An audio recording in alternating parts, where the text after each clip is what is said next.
Si Steph Curry at ang Warriors ay wala pang kahit anong off-season move. Si Kevin Durant ay kinrade ng Phoenix Suns. At ngayon, si LeBron ay may issue sa front office ng kanyang team at nagbabadyang umalis.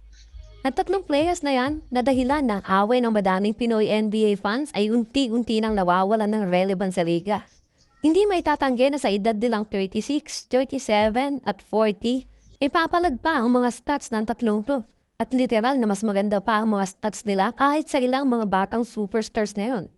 Si Kevin Durant ay kinrade ng Phoenix Suns papuntang Houston Rockets na parang nag-trade lang na role player. May average pa siya last season ng 26.6 points, 6 rebounds, 4 assists, na may 52.7% sa field. Hindi man lang siya nilaban ng Suns o nakipag-negotiate man lang gaya ng ginagawa ng Bucks every time na mag-request ng trade si Giannis.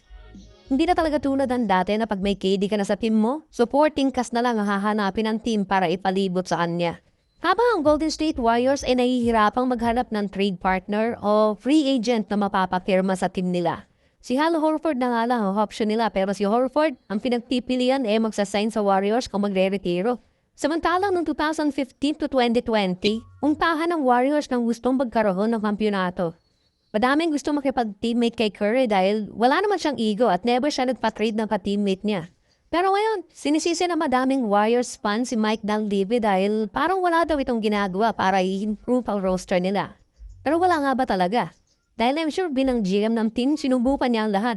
Pero malamang hindi sila pinipili ng mga free agents na tina-target nila. And same issue with LeBron and the Lakers. Matatandaan na kinuha ni LeBron ang kanyang player option na $52.6 million. Madami ang nag-stop up bakit hindi siya pumirma ng contract extension gaya ng ginagawa niya taon-taon.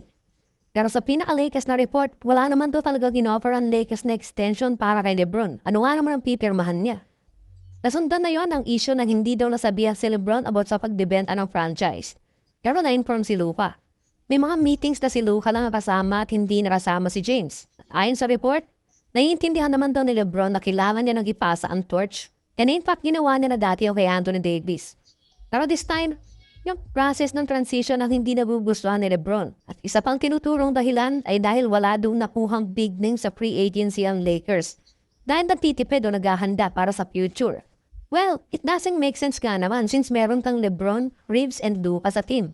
Hindi mo pwede pagsabayan ang win now mode at rebuild. Unless gusto na talaga ng Lakers na mawala na ang kontrata ni James sa team para magsimula na mapalibutan si Luka ng mga tulong na kailangan niya. Kaso, pinikap ni LeBron yung player option niya. Para nga naman buyout lang ang matirang option ng team dahil may no trade clause din si LeBron sa kontrata. But either way, secured ang $52 million ng lolo niyo. Pero parang kailan lang ng pinangunahan ni KD, Steph at LeBron ng Team USK para may uwi ang gintong medalya. Pero ngayon, unti-unti na natin nakikita ang epekto ng edad nila. Na kahit ang mga sarili nilang team ay hindi na sila ang mga gustong gawing centerpiece ng prakisa. Hindi na sila ang priority. Hindi na nakabase sa kanila ang magiging desisyon ng mga management. Hindi na madami ang gusto mag-invest para sa kanila.